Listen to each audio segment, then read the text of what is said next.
Hi hello నమస్తే, నేను మీ Deepti and welcome to my channel HD Deepti.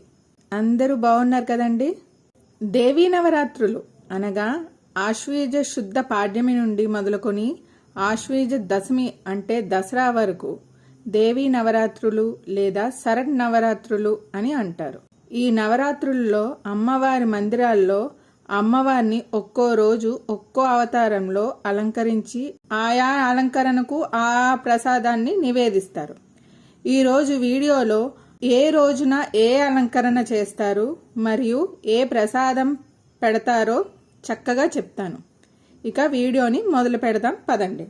Dasara నవరాత్రుల్లో ప్రతిరోజు అమ్మవారిని విశిష్టమైన అలంకారాల్లో కొలుస్తారు.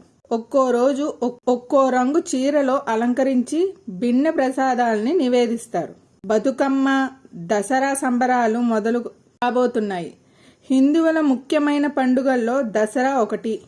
ఈ పండగ సందర్భంగా 9 రోజులు దేవీ నవరాత్రులుగా జరుపుకుంటారు.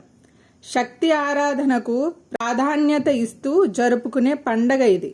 ఈ 9 రోజులు అమ్మవారిని వివిధ రూపాల్లో అలంకరించి కొలుస్తారు. ఒక్కో రోజుకు ఒక్కో ప్రత్యేక దినంలా జరుపుకుంటారు. మొదటిది శ్రీ బాలా త్రిపుర సుందరీదేవి. ఈ రోజు అమ్మవారిని లేత గులాబీ రంగు చీరలో అలంకరిస్తారు. శరన్నవరాత్రుల్లో అమ్మవారిని ఈ రూపంలో ఉన్నప్పుడు అనుగ్రహం పొందితే సంవత్సరంలో చేసే పూజలన్నీ ఫలిస్తాయని నమ్ముతారు. ఈ రోజు ప్రసాదంగా అమ్మవారికి పులిహోరను నివేదిస్తారు. సామూహిక శక్తిని సూచించే శైలపుత్రిగా అమ్మవారు దర్శనమిస్తారు. శైలపుత్రి అంటే పర్వతాల కుమార్తె, ప్రకృతికి స్వచ్ఛతకు ప్రతీక. రెండవది శ్రీ గాయత్రీదేవి అలంకారం. అమ్మవారిని కాషాయ లేదా నారింజ రంగు చీరలో అలంకరిస్తారు. ప్రసాదంగా కొబ్బరి అన్నం, కొబ్బరి పాయసం, కొబ్బరి లడ్డూలని సమర్పిస్తారు. మూడవది శ్రీ అన్నపూర్ణాదేవి. నిత్యాన్నదానేశ్వరి శ్రీ అన్నపూర్ణాదేవి అలంకారం ఇది. అన్నం జీవుల మనుగడకు ఆధారం. ఈ రోజున అమ్మవారిని గంధం లేదా పసుపు రంగు చీరతో అలంకరిస్తారు. ప్రసాదంగా దద్దోజనం, క్షీరాన్నం నివేదిస్తారు. నాలుగవది శ్రీ మహాలక్ష్మీదేవి. ఈ రోజున అమ్మవారిని గులాబీ రంగు చీరలో అలంకరిస్తారు. ప్రసాదంగా చక్కెర పొంగలి సమర్పిస్తారు. ఈ మహాలక్ష్మి అలంకారం అష్టరూపాలతో అష్టసిద్ధుల ప్రసాదించే దేవత. ఈ రోజు పద్మాసినిగా దర్శనమిస్తుంది. ఐదవది శ్రీ లలితా త్రిపుర సుందరీదేవి. ఈ రోజున అమ్మవారిని కుంకుమ లేదా ఎరుపు రంగు చీరలో అలంకరిస్తారు. ప్రసాదంగా దద్దోజనం, క్షీరాన్నం సమర్పిస్తారు. 5వ రోజు అమ్మవారిని స్కందమాత అంటారు. తన బిడ్డను ఎలాంటి ప్రమాదం నుంచైనా రక్షించడానికి అవసరమైనప్పుడు ఉరుములతో కూడిన తుఫానుగా మారగల దుర్బలమైన తల్లిని సూచిస్తుంది. ఆమె శిశురూపంలో స్కంద అనగా కార్తికేయతో కలిసి ఉంటుంది. 6వది శ్రీ సరస్వతీదేవి. 6వ రోజు చదువుల తల్లి సరస్వతీదేవి అలంకారంలో అమ్మ దర్శనమిస్తుంది. త్రిశక్తుల్లో ఒక మహాశక్తి సరస్వతీదేవి. ఈ రోజున అమ్మవారిని తెలుపు రంగు చీరలో అలంకరిస్తారు. ప్రసాదంగా కేసరి లడ్డు, పరమాన్నం నివేదిస్తారు.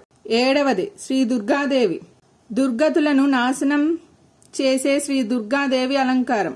రురుకుమారుడైన దుర్గముడు అనే రాక్షసుని సంహరించింది అష్టమి రోజునే కనుక ఈ రోజును దుర్గాష్టమి అని, దుర్గముని సంహరించిన అవతారం కనుక దేవిని దుర్గా అని పిలుస్తారు. ఈ రోజున అమ్మవారిని ఎరుపు రంగు చీరలో అలంకరించి నైవేద్యంగా కదంబం లేదా శాకాన్నం నివేదిస్తారు.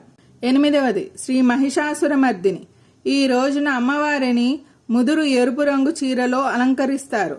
చక్కెర పొంగలిని నైవేద్యంగా పెడతారు. మహిషాసురుణ్ణి అంతమొందించడానికి దేవతలందరూ తమ శక్తులను ప్రదానం చేయగా ఏర్పడిన అవతారం ఇది. 9వది శ్రీ రాజరాజేశ్వరి దేవి. నవరాత్రుల్లో చివరి రోజున దుర్గాదేవిని సిద్ధిదాత్రిగా పూజిస్తారు. ఆమె ఆనందం, దీవెనలు, సానుకూలతను సూచిస్తుంది. ఈ రోజున అమ్మవారిని ఆకుపచ్చ చీరలో అలంకరిస్తారు. నైవేద్యంగా లడ్డూలు, పులిహోర, బూరెలు, గారెలు, అన్నం నివేదిస్తారు. అంతేనండి.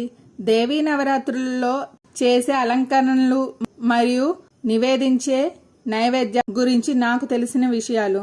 నచ్చితే లైక్ చేసి సబ్స్క్రైబ్ చేసి కామెంట్ కూడా చేయండి. మళ్ళీ మరొక వీడియోలో మరొక కొత్త అంశంతో మళ్ళీ కలుద్దాం. ధన్యవాదాలు. Thank you. బాయ్.